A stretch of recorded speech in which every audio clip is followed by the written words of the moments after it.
Hello दोस्तों, स्वागत है आपका एक और हॉरर स्टोरी के अंदर। ये स्टोरी ने मेरे वाकई में होश उड़ा दिए थे।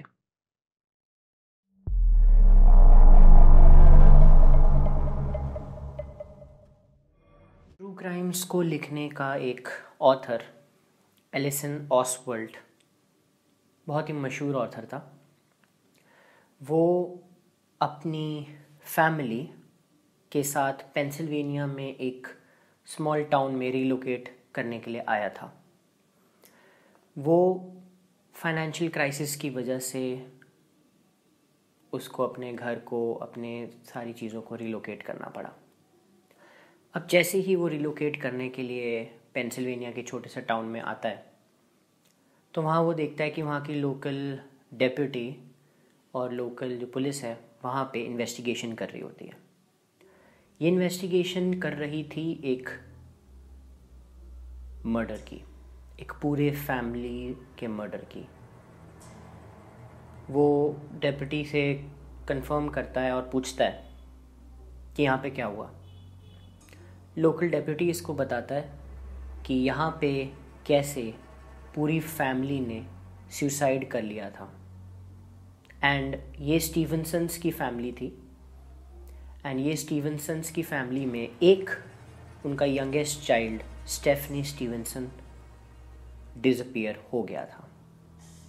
अब ये सब जान के, ये सब चीज़ें सोच के एलिसन को लगता है कि ये उसके लिए बहुत अच्छा प्लॉट है उसकी बुक को लिखने के लिए।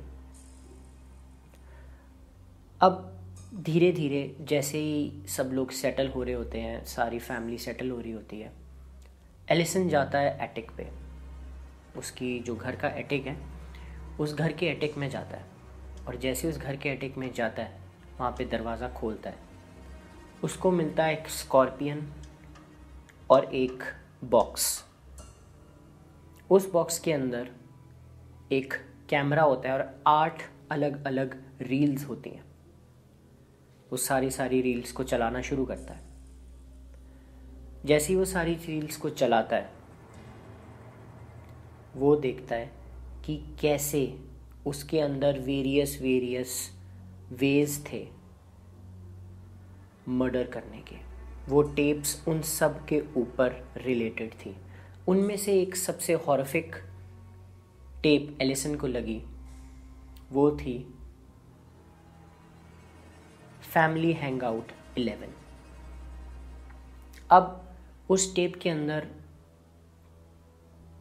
एलिसन ने ये देखा कि कैसे पूरी फैमिली ने अपने आप सुसाइड कर लिया।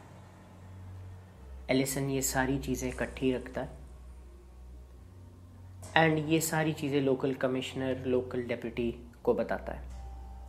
उनको लगता है कि ये किसी सीरियल किलर का काम है एंड जो कैमरे में ये सारी चीज़ें शूट कर रहा है वही सीरियल किलर है।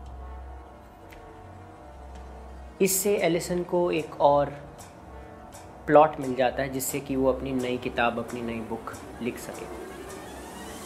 अब धीरे धीरे जैसे ही वो ये सारी चीज़ें रिसर्च कर रहा था, धीरे धीरे चीज़ें देख रहा था, उसको दिखता है कि मिलर फैमिली भी ऐसे ही सुसाइड अटेम्प्ट में मारी गई।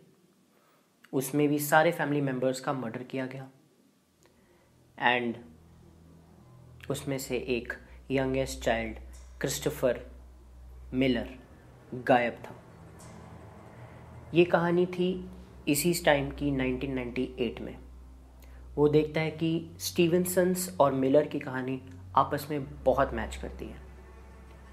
वो अगेन डेप्यूटी के पास जाता है, उन सबको सारी चीज़ें बताता है कि कैसे कैसे ये चीज़ जो हो रही है ये एक सीरियल किलर का काम है। अब एक रात एलिसन को एटिक में से बहुत वियर्ड साउंड सुनाई देते हैं। वो ये सारी वियर्ड साउंड जैसे ही सुनता है, वो एटिक में जाता है और एटिक में उसे एक स्नेक दिखाई देता है। वो स्नेक को भगाता है और वहाँ पे एक पेंटिंग देखता है जिसमें उस सीरियल किलर की फ़ोटो बनी हुई थी एंड उसका नाम लिखा हुआ था। वो इस सीरियल किलर को कहते हैं बूगी। अब जैसे ही ये चीज़ एलिसन को पता लगती है, एलिसन नीचे जाता है और देखता है कि बैक गार्डन में एक रॉटवीलर उसकी तरफ बार्क कर रहा है बहुत ज़ोर ज़ोर से। अब ये सारी चीज़ें देखने के बाद वो और रिसर्च करता है तो उसको पता लगता है कि ये किसी सीरियल किलर का काम नहीं जबकि एक कल्ट का काम है जिसने इन सारे फैमिली मेम्बर्स को मारा। और धीरे धीरे एलिसन जब ये रिसर्च कर रहा होता है तो उसको दिखता है कि इसी सेम कंट्री पेंसिल्वेनिया के अंदर अलग अलग सिटीज़ में ऐसे सेम मर्डर्स किए गए जिसमें सारे फैमिली मेम्बर्स को मार दिया गया, बट उनका यंगेस्ट चाइल्ड डिसअपीयर हो गया। अब ये चीज़ एलिसन को बहुत जल्दी समझ आ रही थी। वो ये सारी चीज़ें लोकल डेप्यूटी के पास बताता है और उनको ये सारी चीज़ें बोलता है कि ये किसी सीरियल किलर का काम नहीं बल्कि एक कल्ट का काम है। एंड इन सब से डिस्कशन करने के बाद एलिसन जाता है एक स्पेशलिस्ट के पास जो कि एक ऑकल्ट स्पेशलिस्ट है, प्रोफेसर जोनस।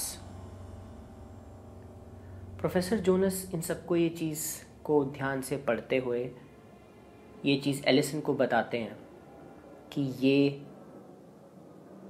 एक कल्ट का ही काम है एंड ये जो एक्ट चीज़ें कर रही है ये कोई और नहीं बल्कि एक पैगोनियन बेबीलोनियन गॉड है जिसका नाम है बगुल। वो ये चीज़ एलिसन को बताते हैं कि कैसे ये यंगेस्ट चाइल्ड को ऊपर टारगेट करता है, उन्हें अपना शिकार बनाता है एंड सारी फैमिली उसके शिकार में आ जाती है। अर्ली क्रिश्चियंस ये मानते थे कि बगुल एक बहुत डीमोनिक कैरेक्टर है जो कि ऐसे ही बच्चों को पकड़ता है, बच्चों को लूटता है and Bagul is the eater of children. ये सब जानने के बाद एलिसन बहुत ज़्यादा डर गया था।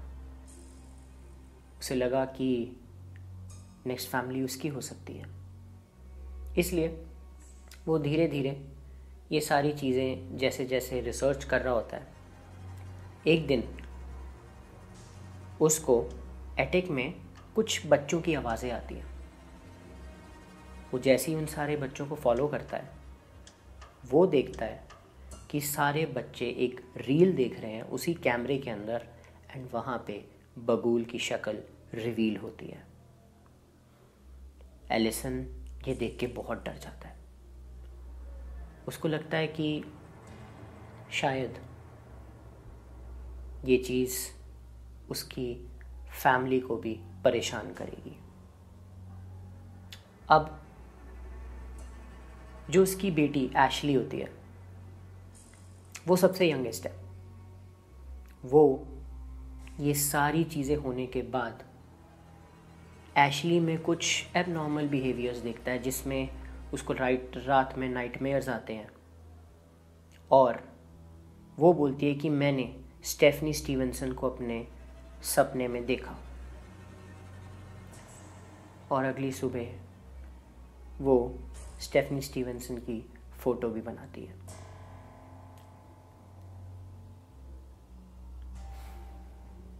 एलिसन समझ चुका था कि एशली इसका नया टारगेट है। वो उसको रोकने से नहीं रोक पाता, बट एक काम ज़रूर करता है। वो जितना भी कैमरा, टेप्स, जितनी भी चीज़ें होती हैं उन सबको जला देता है और घर वापस निकल जाता है। अब ऐसे ही करते हुए जोनस, उसका जो ऑकल्ट का स्पेशलिस्ट था, वो उसको एक रिसर्च पेपर भेजता है, कुछ चीज़ें भेजता है, ईमेल करता है। वो ईमेल में देखता है कि कैसे बगुल एक फैमिली को टारगेट बनाता है एंड उस टारगेट में उनको 3 सिंबल्स दिखते हैं। पहला एक स्कॉर्पियन, दूसरा एक स्नेक, तीसरा अ डॉग। एलिसन ये तीनों चीज़ें देख चुका था एंड कुछ रिसर्च उसकी करने के बाद भी उसको ये कंफर्म हो गया था कि जो इस घर में आया है वही अगले विक्टिम्स होंगे। पहले मिलर था, मिलर के बाद स्टीवेंसन्स की फैमिली और अब एलिसन की फैमिली। और धीरे धीरे जैसे ही ये चीज़ वो समझ रहा होता है, उसको एटिक से फिर एक आवाज़ आती है। वो एटिक पे दोबारा जाता है और देखता है कि वहाँ पे वो बॉक्स कैमरे का वहीं पड़ा हुआ है और उसमें एक एक्सटेंडेड रील थी जिसमें उस रील का नाम था एक्सटेंडेड कट एंडिंग्स। एलिसन ये चीज़ समझ चुका था कि अब धीरे धीरे इसकी फैमिली भी शिकार बनेगी एंड वो एक्सटेंडेड कट एंडिंग्स वही थी जो जितने भी चिल्ड्रन डिसअपीयर हुए थे वो सारे एशली को पोजेस कर रहे थे। उसी रात एशली उठती है, बगुल उसको पोजेस कर चुका था। एशली एक्स लेके आती है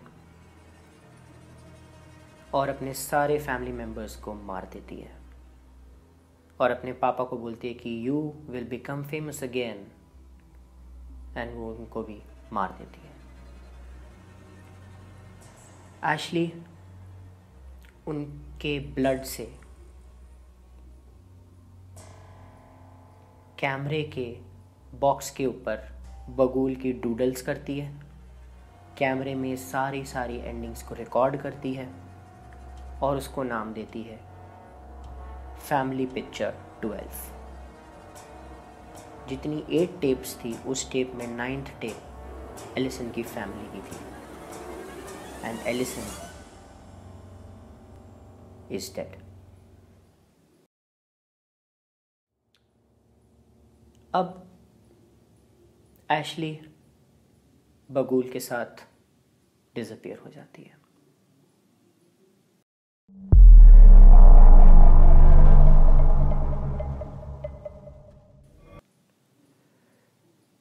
बगुल कौन है?